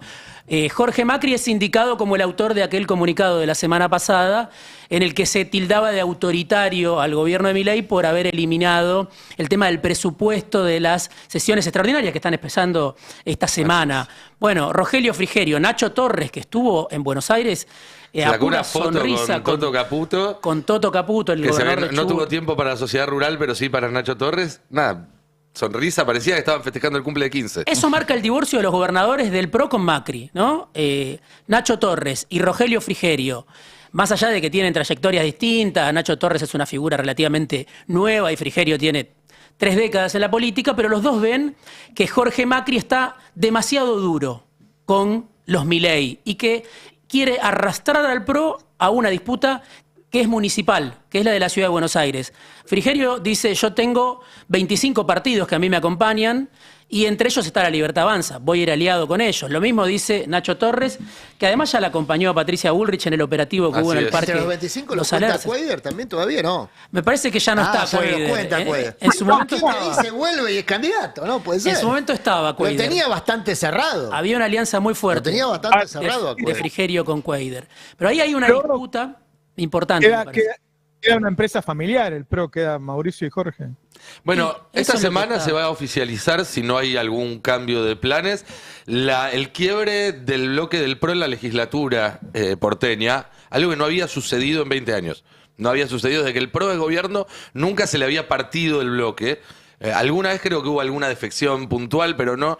Y esa, la parte de los legisladores que vienen del lado de Bullrich, y algunos que no vienen del lado del Bullrich, pero se están yendo del lado de Bullrich, van a incorporarse directamente al bloque de Carina, al bloque de la Libertad Avanza. Y se espera, porque esto también está digitado desde la Casa Rosada por un experto en comunicación como Santiago Caputo, que van a ir dosificando una vez por semana o cada 4 o 5 días estas noticias para que parezca que hay un sangrado permanente, que en realidad lo hay, pero para maximizar el efecto de sangrado permanente del PRO. Esta semana serán los legisladores porteños, después habrá alguna noticia en alguna provincia, algún intendente más, después van a empezar los diputados nacionales, luego los senadores nacionales, y cuando el agua de la bañadera esté lista, van a ir Frigerio, Torres y demás a tirarse a la pileta. Eso ya está casi guionado, te diría. Claro, ahí el punto es los que no quieren pelearse con Milei, los dirigentes del PRO, que lo están abandonando a Macri con mejores o peores modales, ¿no? Luis Juez le dijo de todo, no se puede ser sincero con Macri, y otros, como Diego Valenzuela, tratan de ser más diplomáticos. Pero los que todos dicen, y lo que unifica el criterio es, Macri no puede ser el responsable de una división, de lo que es el bloque de la derecha, la extrema derecha, esa familia que en el Congreso funciona de común acuerdo, pero sabemos que hay una disputa muy fuerte porque Mauricio no está conforme. Entonces yo hablaba con algunos de estos dirigentes del PRO y me decían, él no puede romper el bloque antikirchnerista porque hay miedo. Hay miedo. Esto es lo que transmiten los aliados de Milei, los aliados pro de Milei. Hay miedo a que el kirchnerismo vuelva a ganar las elecciones, probablemente en la provincia de Buenos Aires, no estamos hablando de un resultado nacional, pero sabemos el impacto que tiene. Entonces, si Macri rompe esta alianza, si Macri y Mauricio sigue a Jorge Macri, tensa por demás, y el oficialismo pierde en la provincia de Buenos Aires, Macri va a ser el gran responsable de un regreso del kirchnerismo, del cristinismo, del peronismo, bueno, de lo que es Unión por la Patria hoy por hoy, ¿no? Lo están corriendo con eso a Mauricio Macri dentro del PRO. Y del otro lado, ¿qué estás viendo? ¿Qué estás viendo en la provincia de Buenos Aires, Axel, Cristina? Bueno, ahí también conté bastante en la nota de ayer. Por un lado, lo que es público, Andrés Larroque la semana pasada hizo una entrevista que para mí fue interesante en una publicación de La Plata, que es La Tecla, pero después salió por varios medios, hablando del desdoblamiento, hablando de los que se enamoran de la derrota, hablando de que mantener las contradicciones con Milei como presidente es suicida, dijo él, mantener las contradicciones dentro del peronismo, ¿no? Y planteando la necesidad o sugiriendo la posibilidad muy clara de un desdoblamiento. Le responde Larroque a Cristina, de alguna manera, porque él dice: no tenemos miedo de que haya una elección donde se juzgue la gestión en la provincia de Buenos Aires, ¿no? Cristina, en alguno de esos encuentros, en el encuentro de Moreno, en ese encuentro que obviamente no fue público, pero lo que trascendió, dijo: si ustedes desdoblan, van a llevar a una discusión sobre la provincia de Buenos Aires, no a una discusión nacional sobre el modelo de Milei. Bueno, Larroque le responde, sin nombrarla a Cristina, en esa entrevista con La Tecla, dice: ¿qué problema hay con que se juzgue la gestión en la provincia de Buenos Aires? Tenemos una buena gestión. Bueno, ahí también hay una disparidad de criterio, porque obviamente Máximo Kirchner, Cristina, no sé si piensan lo mismo que el ministro de Kicillof sobre ese tema, pero digo, se está armando una corriente, la está tratando de armar obviamente el gobernador, pero Larroque es una figura clave en eso, que es la necesidad de construir un oficialismo. También me pareció interesante lo que dice Larroque en ese punto. Kicillof no tiene oficialismo. Lo del presupuesto que sabemos, lo del endeudamiento que comentaba el otro día Fer. Y está muy fresca la experiencia del Frente de Todos, ¿no? De un gobierno sin oficialismo. En ese caso nacional, no provincial, pero la referencia de Larroque es claramente un llamado a no repetir lo que pasó con el gobierno de Alberto Fernández. Sí, es más. Haremos bien, porque por ahí la gente no entiende qué quiere decir cuando uno dice un gobierno sin oficialismo. Cuando estaba Alberto, no había voces hablando bien de Alberto. Ni siquiera de las cosas que eran obvias que estaban bien, como el desempeño durante la pandemia, ¿no? O cuando le dio los medicamentos con el descuento del 100% de los jubilados. No había voces hablando bien. Ahora con la provincia de Buenos Aires da la impresión de que es lo mismo. Uno no escucha diciendo, che, qué bueno esto. No se escucha eso. Entonces, es como que Larroque está diciendo, che, armemos nosotros un oficialismo. Sí, muy claramente. Y te diría más, en esa entrevista, y lo debe haber dicho en otros encuentros también, dice algo que, de alguna manera, del otro lado de la polarización, Patricia Bullrich le dice a Macri, defínanse, ¿son oficialismo o son oposición? La Roque dice, defínanse si son oficialismo o son oposición. ¿Qué es lo que Patricia Bullrich le dice a Macri permanentemente? ¿Sos oficialista o sos oposición? Bueno. Leyendo la nota tanto de Diego, de Nico y la de Sibeira ayer en el Destape, Fer aborda justamente esta consolidación de la narrativa de Axel por oposición a Milei. Me parece inteligente la estrategia de decantar a Cristina en la narrativa de Axel, no que no esté presente en la praxis de la gestión política, sino que no esté presente como narrativa central, que era un poco lo que había pasado en el segundo semestre del año pasado, y que el foco esté puesto en el gobierno nacional, ¿no, Fer? ¿Habías planteado eso? Sí, con gobernadores tan callados, ¿no? Cosa que venimos marcando con bastante sumisos y negociando por abajo con la Casa Rosada, que aparezca una voz potente marcando esto, que no hay supuesto éxito de un gobierno, con todas las cuentas, con en rojo de las provincias, con el consumo en caída, con una recaudación en baja, con la necesidad de ajustar cada vez más. Es importante como narrativo, pues bueno, yo vengo a contraponer ese discurso del supuesto éxito y del festejo que se ve solo en los mercados financieros, ¿no? Hay como desde abajo se busca propiciar a algunos intendentes esto, ¿no? El apuntalar a Axel como el líder de la nueva oposición y esta idea de que esto se empezaría a ver. Hay una presión ahí claramente. Axel tiene que tomar una decisión en los próximos días de qué hace con las elecciones. Salió Barrera, el intendente de Villa Gesell, a decir hay que desdoblar y hay que suspender las PASO, ¿no? Creo que es el primer intendente a decirlo tan claro. Sabemos que está trabajando con Ferraresi en el armado. Pero hay muchos que dicen, bueno, este es el momento para que Axel empiece a armar algo propio, algo que tenga su color desde la provincia de Buenos Aires y que después se empiece a irradiar como base para el 2027. El tema, Roberto, lo que vos dijiste el viernes y repetiste hoy, alguien tiene que empezar a decir que el rey está desnudo, porque el contexto de fiesta que plantea el gobierno es una estrategia electoral muy nítida, que puede resultar, sobre todo si no hay nadie que diga, che, a la manera de Paco Amoroso en el viral del Tiny Desk. Pará. O sea, alguien tiene que detallar, porque el tema es que si no, las víctimas no son contenidas. No, el problema no es solamente la narrativa política, sino la deriva de las víctimas. ¿Quién las contiene? ¿Quién las representa?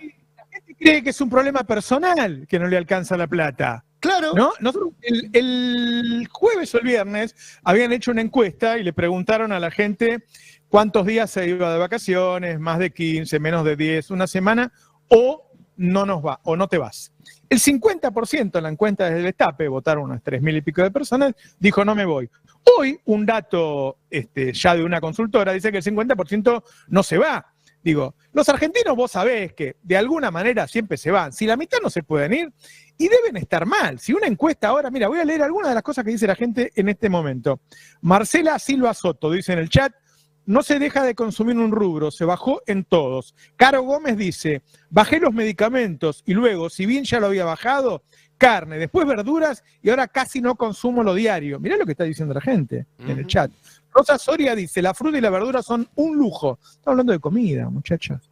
Marta Barcre dice, los ítems se quedan cortos, dejé de consumir de todo y más, es de terror vivir. Silvita dice, yo no sé qué es una fruta, compro día a día lo que voy a comer. Paula Portela dice, compramos menos carne y lácteos, y Adriana Canale dice, he bajado el consumo de todos los productos. Ahora, vos sabés que el 1 de febrero empieza la nueva programación de derecha de América 24 ahora. Y cambió de lugar a La Nación Más, la pusieron al lado de TN. Entonces vos vas a poner a la noche y en un canal va a estar Jonathan Viale, en otro va a estar Majul y en otro va a estar el pelado Trebuch. Y cuando vas a la radio, en una está Feynman, en otra está Viale, es más o menos lo mismo.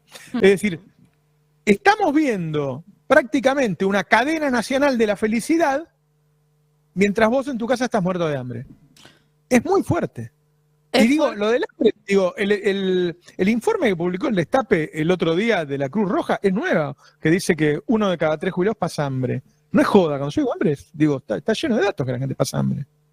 Sí, y se ve también en los cambios de consumo. El 2024, el primer año donde se consumió más pollo que carne, digo, también cambio de hábitos que hablan de más que una decisión o un cambio por deseo, por un cambio por bolsillo. Y si tenés Pero, el consumo sí. más bajo en un siglo de carne, de leche y de Sí. yerba, es que hay algo que están dando mal, digamos. No, y una hay caída de mucho más. supermercados que no repunta. Pero más allá de eso, lo que pensaba en relación a esto que decías de que está haciendo la oposición ahora, yo hablo con distintas personas que son personas politizadas de mi generación y de este lado del Río Bravo, como dice Murano, y la realidad es que hay una decepción muy grande. O sea, Mucho desamparo. está creciendo mucho ese sentimiento de bronca hacia la clase Mucho política desamparo. y hacia una falta de representación o de una voz que emerja y pueda dar cuenta de estas necesidades que tenemos, que tiene que ver con con peores condiciones de vida, con peores condiciones de vida en un mundo que gira cada vez más a la derecha y donde parece que no hubiese un proyecto alternativo de construcción de poder. No, y otra cosa, y lo quiero ligar a los escuchaba con mucha atención sobre Trump, y recordé un texto que leí el fin de semana, no sé si en el New York Times, el Washington Post, en alguno de los dos, donde se encuestó la relación de las personas con un nuevo gobierno de Trump, ¿no? Y el sentimiento preponderante era el cansancio. Una sociedad exhausta de pelearse con Trump. Es decir, mucha gente decía, nosotros ya lo combatimos 8 años, 4 años en el gobierno, 4 años... Estamos cansados. Una sociedad exhausta. Decía, bueno, ya está. Los Muranos de Estados Unidos. Bueno, no es que es mi actitud. Digo que por momentos me pasa eso. Es decir, Sí, acá. che, claro, es la tercera vez, la segunda en 8 años que estamos en la misma situación. La tercera o cuarta vez, si empezás a contar desde la dictadura para acá, que la Argentina va al mismo modelo, que ya sabés cómo termina. Che, y Biden no tuvo un mal gobierno. No, al revés.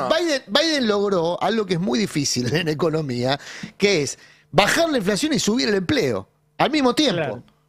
Claro. O sea, El tema- sin embargo, no. Es que creo que el problema es estructural. Claro. Por eso es que venimos hablando de estas cuestiones. Hay un sistema en el cual, que el que mejor lo explicó acá fue hace unos meses Álvarez Agis. Si vos tenés un grupito muy pequeño de la población que tiene una cantidad inmensa de recursos, 1/3 del total de los recursos, y ese grupito pequeño que tiene 1/3 de los recursos no paga impuestos porque tiene mecanismos o porque consigue eludirlos o porque consigue que los políticos cambien las normas para estar exentos. Entonces, el Estado queda desfinanciado para cumplir las funciones que la gente pone la expectativa en el Estado que cumpla. Entonces, cuando gana un gobierno, si se quiere, más popular, ese gobierno siempre se queda corto porque no tiene los recursos necesarios para cumplir con las expectativas que la gente pone en esos gobiernos. Entonces la gente se enoja y vota a los del otro lado, a los Trump, a los Milei y demás.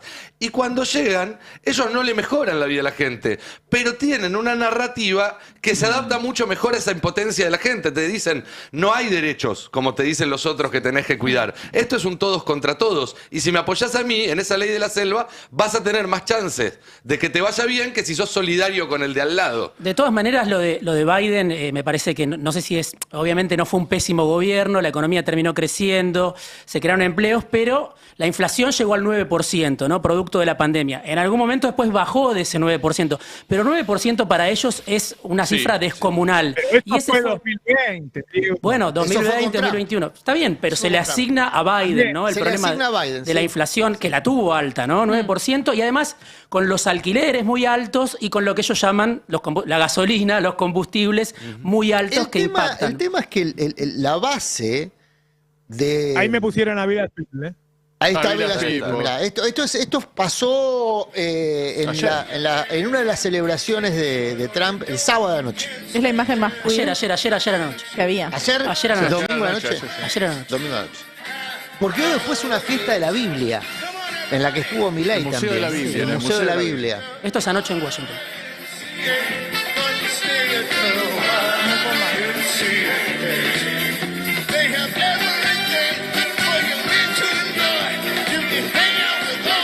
A Biden le faltaba música. ¿Serán los mismos Village People de...? Hay un par que son originales y otros que se fueron no. sumando con el tiempo. No podría decirte si el indio o cuál. A esta hora Biden y Trump están tomando el té, creo. Ahora En la transición. Sí, por la mañana iban a tomar el té juntos. Antes de la asunción. Bueno, pero ahí, mirá, bueno, Yo tenía la idea de que Village People era como un icono de la comunidad gay. Gay, sí, claro. Bueno. claro, ¿Estoy equivocada? no, Siempre lo supe mal. no. El No que es- no no lo es- sabía era Trump. No, me parece que Trump jugó con esa representación también, ¿eh? Pero claro. Sí, de hecho Cuando hablamos tuvo... de la fragmentación, los ingenieros del caos y demás, es eso. Vos en este movimiento tenés desde los sectores más conservadores hasta tipos que son transhumanistas, que plantean que hay que dejar atrás al humano y fundirse con la máquina. Tenés desde los mayores defensores del Estado de Israel hasta neonazis.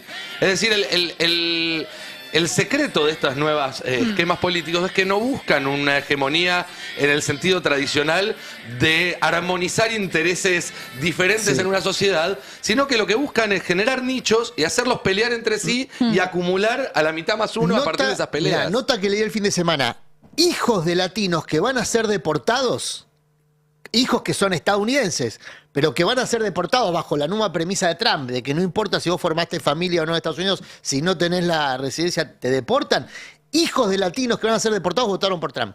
Sí, claro. En una enorme cantidad, ¿eh? Bueno, es que eso es un poco pensar, llevándolo a Argentina, que la motosierra no te iba a pasar a vos Claro. y que ibas a estar del lado de que la agarrara. Fueron a consultarle a estos muchachos que votaron por Trump, ¿por qué votaron para que deporten al padre? Y dijeron, no lo va a hacer. Claro. Que era lo mismo que se decía en Argentina de Milei. El Congreso no lo va a dejar. El Congreso no lo va a dejar, ese fue un embuste de Macri, ¿eh? Claro, todo lo malo que dicen no va a pasar. No lo va a hacer. Y esto no se verifica en la historia tampoco. Quiero un cande al tema del FMI, porque Sí. digo, otra vez Caputo nos va a endeudar. Se festeja, veo que se festeja, todo se festeja. Todo Sí. se festeja. No hay globos como con Macri, pero todo se festeja. Se festeja que vamos a conseguir plata. No sé para qué, ¿por qué Argentina tiene que pedir plata? Lo que sabemos que si le aseguran que el dólar siempre va a valer lo mismo y la tasa de interés sigue como está, y uno puede empezar a sospechar que es para hacer timba, ¿no? Sí, para fomentar más la timba, diría, porque de hecho si no hay una decisión del Banco Central de bajar la tasa de interés, estamos hablando de una rentabilidad que iba a ser del 10% más o menos, en dólares estoy hablando, a más del 20%, obvio dependiendo qué instrumento, cuanto más sofisticado sea el instrumento financiero, puedes sacar todavía más rentabilidad en dólares, haciendo la bicicleta financiera, y para eso es que se piensa este nuevo préstamo con el Fondo Monetario Internacional. En la placa 1 tenemos lo que tuiteó Milei, que para mí lo más llamativo son las fotos.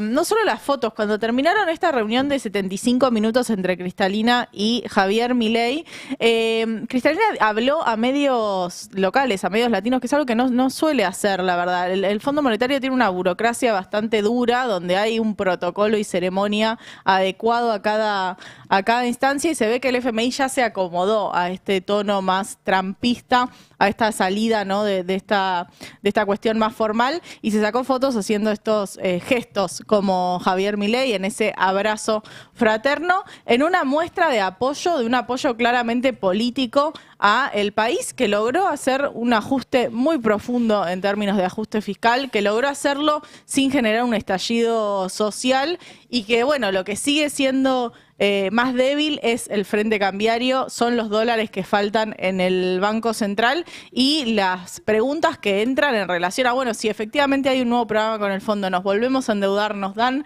esa plata para reforzar las reservas. ¿Es para levantar el cepo? ¿Es para levantar el cepo? ¿Y con qué valor del dólar? Y si ese valor del dólar puede aguantar hasta las elecciones, porque Caputo se lo ve bastante cómodo con el cepo cambiario y con poder mantener esta estabilidad.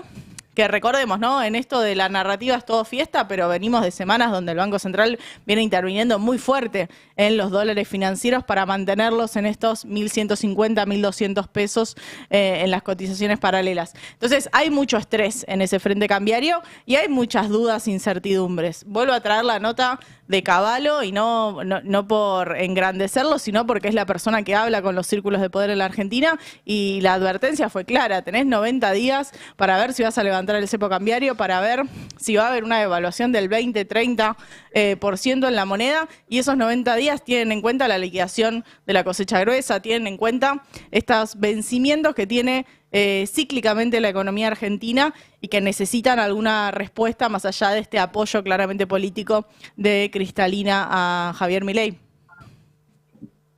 Orlando Ferreres hablaba de un dólar de 1.600 para arriba. Es decir, Ferreres y Cavallo, dos de los 90, digamos, ¿no? Ferreres estuvo al principio de los 90, hablan de un dólar arriba de 1.600 pesos.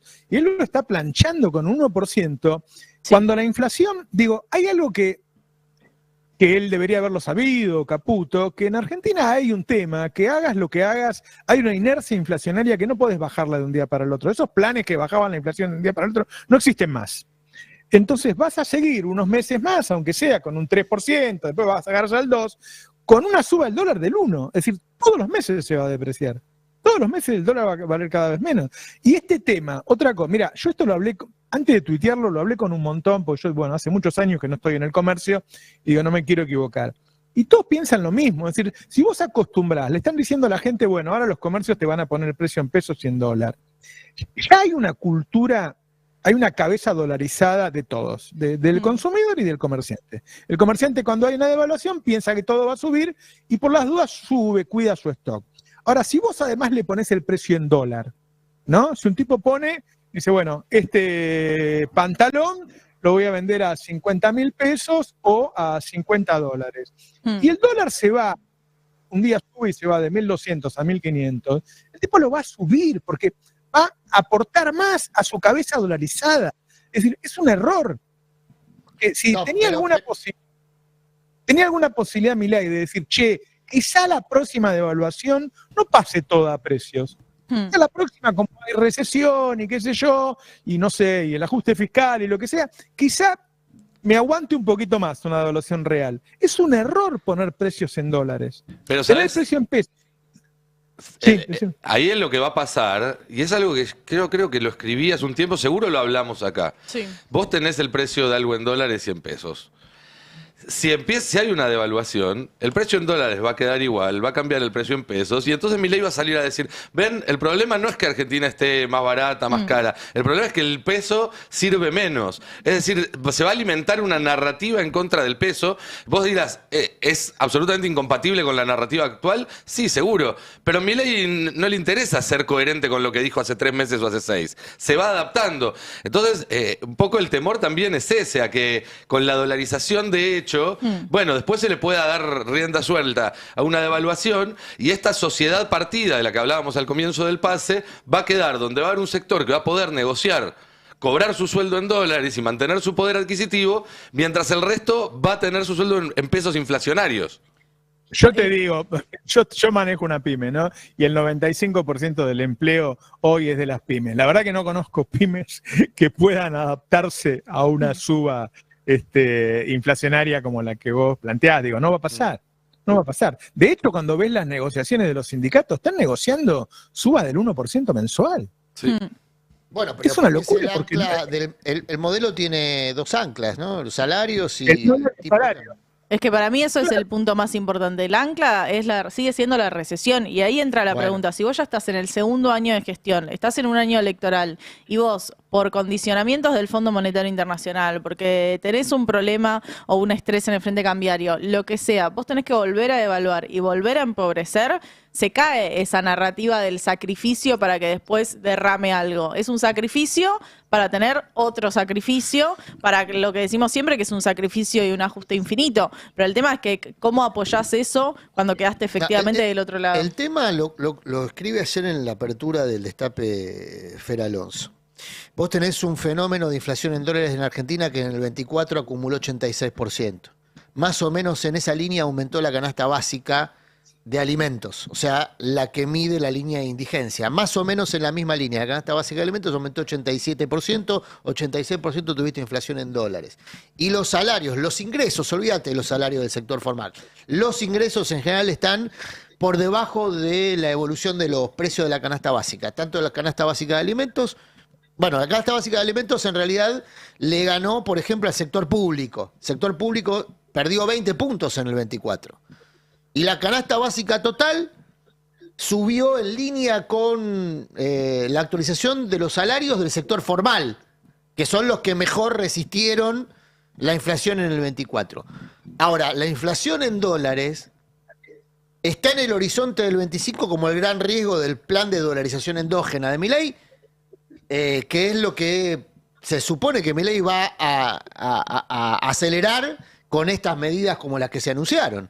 La posibilidad de pagar en dólares, la plata que llegue desde el fondo. La plata, vos preguntabas al principio del pase, Roberto, ¿para qué se va a endeudar la Argentina? Bueno, se supone que para eso, para acelerar la dolarización.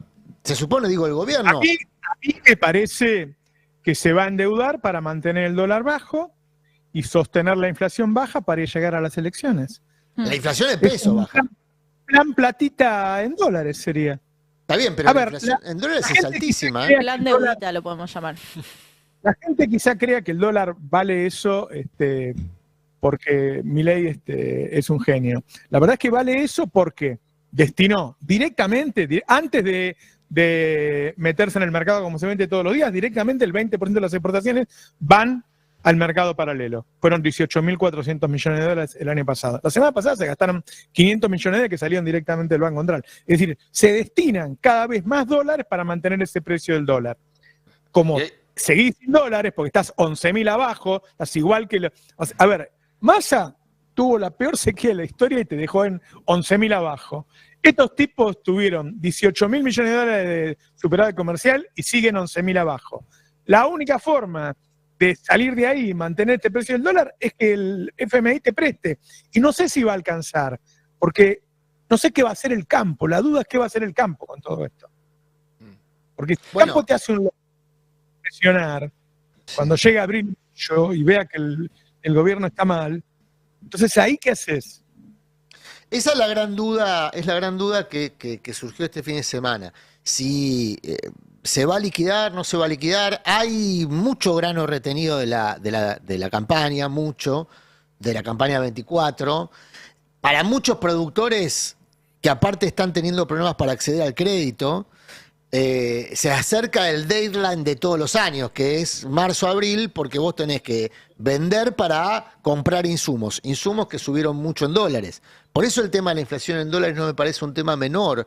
Primero porque eso te afecta seriamente la balanza comercial, ¿no? O sea, la inflación en dólares que tiene la Argentina afecta seriamente la balanza comercial.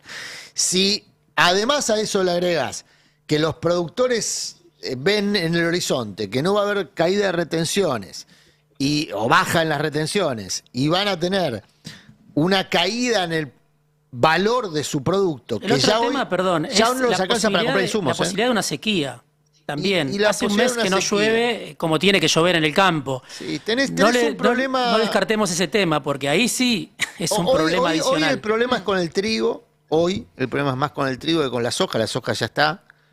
Ahora, de última puede haber un problema con la soja de segunda, pero, insisto, hoy ya muchos productores consideran que su ecuación no cierra. Hoy, con los precios de hoy de los insumos y con el precio de la soja. Estamos hablando siempre de soja, ¿no? Que es lo que genera la mayor preocupación tanto en el sector como en el gobierno. Bueno, hoy estos precios no les cierran. ¿Qué van a hacer? ¿Van a seguir produciendo? Y probablemente sí, porque no tenés precios internacionales deprimidísimos. Tenés precios bajos, pero no deprimidísimos. O sea, el estímulo de precio internacional lo tenés. La presión va a ser por bajar el precio FOB, el precio local. Hay que ver cómo impacta Trump y su superdólar en los commodities también. Ese es otro factor que va a jugar en contra del agronegocio. Ahora, hablábamos la semana pasada de esto. Ya el Fondo Monetario Internacional va a dar esta plata sabiendo lo que va a pasar. No puede decir como en el gobierno de Macri que no sabía qué era lo que iba a pasar. Se supone que ahora ya lo sabe. ¿Y esto va a pasar por el Congreso? Esa es la otra. Y bueno, Debería pasar por el Congreso, sí, medio que sí o sí, porque la última vez lo hicieron pasar por el Congreso también. Y ahí, bueno, la oposición esta vez. veremos qué Ya pasa. modificaron por decreto la ley financiera para permitirle renegociar deuda sin cumplir con ciertas condiciones. No por el gobierno, sino para escudarse el propio Fondo Monetario Internacional. Pensá que es un segundo acuerdo con un tinte político que va, si tiene nuevo fondo, lo tiene que pasar sí o sí por el Congreso. ¿Y si no están los números? ¿En el Congreso? Ujú. ¿Y la decisión política es que la plata esté? Che, quiero Bien, volver a ustedes. mostrar una encuesta porque votó mucha gente. El 62% dejó de consumir o bajó el consumo de carne. Es impresionante. Lácteos 13%, panadería 13% y medicamentos 12%. Y leo porque los mensajes, esto es lo que no hay en televisión, ¿no? Digo, mira, Angie Calderón dice, el PAMI está repleto de personas haciendo trámite de indigencia. Nahuel Ferreira dice, hemos diversificado la dieta, arroz y fideos en sus distintas variantes. Estos son argentinos que consumen periodismo político, ¿sí? Que nos están escuchando o viendo en este momento, viendo por YouTube, y que cuentan su realidad. Elba Luisa Bonet dice, hola Roberto, nosotros somos 2 jubilados con la mínima. Comemos solo al mediodía. De noche mates y alguna fruta si hay. Vacaciones, olvídate, no podemos ahorrar un peso. Antes nos íbamos todos los años. Digo, para que la gente no piense que está sola en esto, porque si ve la tele se cree que el único que le va mal es a él. Angie Calderón dice, los ingresos se van en impuestos y servicios. Bueno, lo que yo dije en mi editorial.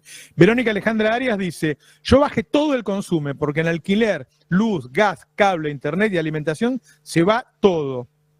Redartista dice, la carne es un lujo, los lácteos son inalcanzables, medicamentos me dan en el hospital de Radatili porque dejé la prepaga después del balotaje. Esta es la situación de la gente, yo no sé cómo pega en la cabeza de la gente ver la televisión anoche y que le digan que está de fiesta. Porque están mostrando a Milei bailando con la hermana y un Adorni diciendo que es el rey del mundo. Es muy fuerte esto pegado a que la gente te diga, mira, yo no puedo comer. Toda la noche tomo mate. Nunca vi una cosa así, en serio, ¿eh? Nunca vi una cosa así. Y ahora va a haber más canales. Va a haber más canales. Y nada, no quiero dar más detalles, pero es muy fuerte lo que se viene. Va a haber un contraste muy fuerte. Y en enero, yo en serio, no pensé que iba a bajar el consumo. No pensé que iba a seguir bajando el consumo, porque ahora está bajando contra la baja del año pasado. No contra un buen mes, no contra los meses de Massa, contra el mes del mismo Milei. Sí. Nunca en la historia hubo tantos meses seguidos de retracción de consumo. No, hay Van a gente ser que dice, 13. hay varios, incluso algunos, son excepciones, pero que no te insultan, dicen, no, Roberto, lo que pasa es que en la época de Massa había mucha inflación y la gente se gastaba todo el salario. Ese es un argumento que sirve un mes, 2 meses, 3 meses. Si vos estás 13 meses, quiere decir que ese es tu consumo, porque ese es tu ingreso. No podés todos los meses gastar de más. Y Además, gastás eso porque tenés que pagarlo. Para gastar tenés que tenerlo. Exactamente. Si no lo tenés, por más inflación que haya, que no lo gastás. O sea, el tema es que se redujo el poder adquisitivo. Puedes adelantar con la tarjeta, que digo, 13 meses no. No. 13 meses no. Indudablemente, el poder adquisitivo es más bajo que antes, no hay nada que hacer. Hay un mercado laboral muy difícil de estudiar, porque todo el mercado precario que se ha agrandado tanto, guardo que hay cualquier cantidad de empresas que están pasando a la gente en negro. Ujú. A gente que tiene en blanco la están pasando en negro, como no hay más multas, se acabó. Vamos a ir a un trabajo en negro que va a superar el 50% muy rápido. Y bueno, toda esa gente, ¿viste? Una vez que estás en negro, si me alcanza te pago 500.000, si no te pago 300.000. Creo que Adrián mostraba el otro día una chica que decía que le habían ofrecido pagarle un sueldo de 360.000 pesos. Sí, lo mostrábamos acá. Una chica que pedía ser, se ofreció para ser empleada de una cadena de pizzería. Y fue un poco el disparador, sí, del artículo que hice ayer, donde pongo el foco del tema del empleo por 2 razones. Primero, por los ingresos, que están siendo un ancla, no los salarios, los ingresos, un ancla del programa antiinflacionario, y después por el tema de la precarización. Hay varios informes, hay uno en particular que combina el cierre de pymes, es decir, cuántas pymes vienen cerrando, que creo que lo hizo CEPA, si no me equivoco, en el 24, alrededor de 16.000, la cantidad de empleos que se destruyeron y la precarización del empleo como una consecuencia del programa de gobierno. Te agrego un elemento más a esto que vos mencionás. La individualización de la crisis, es decir, que las personas consideren que el problema es de uno y no del colectivo, es el sueño húmedo de quienes imaginan un país sin sindicatos. Cuando vos hablas con los empresarios más hábiles, digamos, para desarrollar su tarea en la Argentina, no quieren un país sin sindicatos. ¿Por qué? Bueno, porque la verdad es que los sindicatos le han permitido ordenar. Lo ordenan, claro. Le han permitido ordenar el frente laboral, sobre todo a las grandes industrias. El problema es que el gobierno va por ellos, va por destruir el empleo fabril, que es donde los sindicatos tienen más peso y donde se ha desarrollado el empleo de calidad en la Argentina. ¿Qué significa en la Argentina empleo de calidad? ¿El empleo formal? Sí, pero sobre todo el empleo formal fabril. Cuando vos pensás en tu generación, Roberto, ¿cuál era el empleo aspiracional? Sí, el estable, en que entrás cuando sos chico. Entrar a la planta de Volkswagen en Pacheco, de Ford. Y mi vieja me mandó a la industrial para que vaya a Ford. Claro, el empleo de calidad. 12.000 empleados y ganaba muy bien la gente, ganaba muy bien ahí. Bueno, el empleo de calidad es el empleo fabril. Hoy ponele el de hidrocarburos, el que trabaja en combustibles, no en una playa de Hay un informe que recomiendo también para que lo compartamos en algún momento. Es el informe de coyuntura laboral del Centro de Capacitación, Estudios sobre Trabajo y Desarrollo de la UNSAM, de Matías Maito. Es muy interesante el informe porque plantea cuáles son los sectores que crecieron en empleo y en poder adquisitivo, minería y hidrocarburos, lo que vos mencionabas. Claro. Hay sectores que, dice el informe, perdieron, por ejemplo, empleo pero preservaron salarios. Perdieron empleo pero preservaron salarios. La industria, las actividades inmobiliarias, empresariales y otros servicios. Perdieron empleo pero preservaron salarios. Ahora, hay un sector que es el más golpeado, según este informe, es un balance del 2024.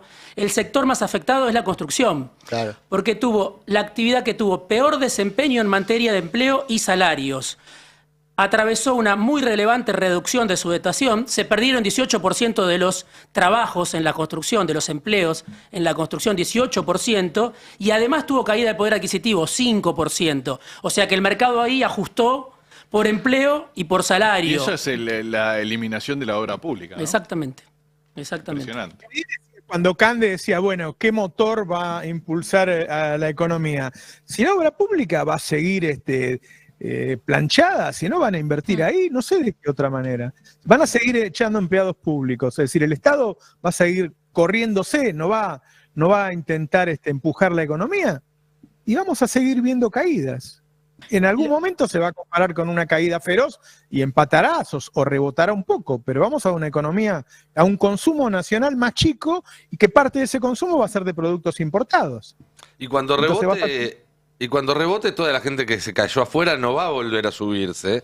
Y cuando rebote va a ser un rebote que va a estar basado en actividades que no son mano de obra intensiva. El agro, la minería, los hidrocarburos, los servicios, son rubros donde, de nuevo, vas a tener un 15, un 20% de la población, probablemente con buenos salarios, probablemente en un país que, si a Milei le va bien, tenga en algunos aspectos se vea más moderno, se vea más próspero, lo que sea, pero un 80% de la población hundido cada vez más en una pobreza que los deje más lejos de cualquier expectativa de dinámica social ascendente. El modelo peruano, ¿no? El modelo peruano, absolutamente. Más segregado, te diría, ¿no? Con esas combis que decía Sturzenegger recorriendo los barrios, la desregulación se ve así, se ve con barrios muy segregados hasta en lo urbano, porque es la única manera en la que puede sostener. A mí lo que me preocupa mirando el presupuesto y la necesidad del ajuste fiscal con los ojos de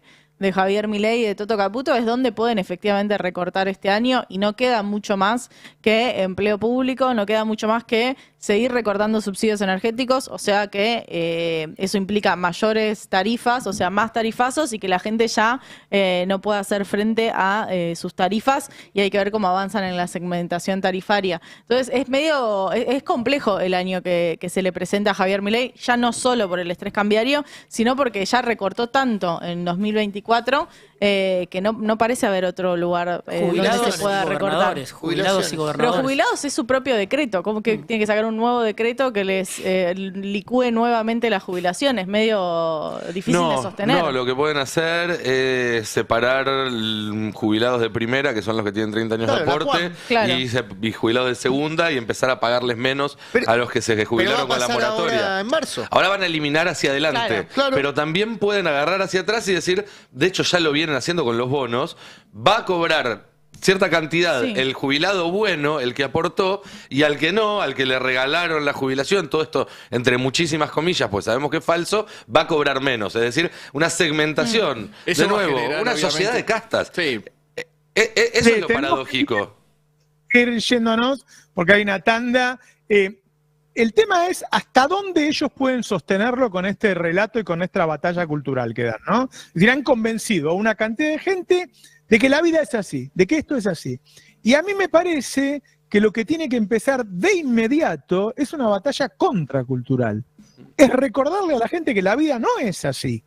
Es recordarle a la gente que va a laburar y tiene derecho a cobrar lo que corresponde y que tiene que viajar como la gente, que tiene que poder pagar la luz, tiene que poder pagar el gas, tiene que poder ir a la cancha, tiene que poder ir al cine, y que tiene que ser solidaria, y que tiene que querer al otro y volver a los valores que tuvimos tantos años que vivimos bien. Entonces me parece que parte del laburo nuestro, que el laburo nuestro hoy, después lo voy a decir con más extensión, pero la línea editorial nuestra tiene que ser la defensa irrestricta de los derechos de la población, la defensa de la verdad en un momento en que estamos llenos de fake news y un discurso contracultural inteligente. Sumo lo del inteligente porque me parece que si hay uno de los problemas que está teniendo el mundo con este hecho de que la gente está todo el día con el celular así y que vive así, es que no solo está volviendo más individualista porque se mete para adentro, sino más idiota. Entonces me parece que algo que puede dar el destape es dar esa lucha contracultural y tratar de hacerlo desde un discurso con la inteligencia que tengamos. No digo que nos sobre, yo no soy muy inteligente, pero me rodeo de ustedes, y dar esa batalla por la verdad, por la inteligencia y por decirle a la gente, no es así, no te quedes angustiado en tu casa, porque el problema no es tuyo, el problema es el gobierno. Y me parece que si no hay, o por lo menos hay pocos dirigentes que estén dando esa batalla, bueno, los medios de comunicación son un gran lugar para hacerlo. Che, tenemos que irnos, volvemos mañana y ya el miércoles, cuando se termine la gotera en el departamento, voy a estar en el piso. Me queda un día más acá. Un abrazo a todos y a todas. Un abrazo, Chao. Roberto. Adiós. Abrazo, chao. Chau, chau. No te quedes con los titulares. Busca la verdad. El Destape 1070. Radio y punto.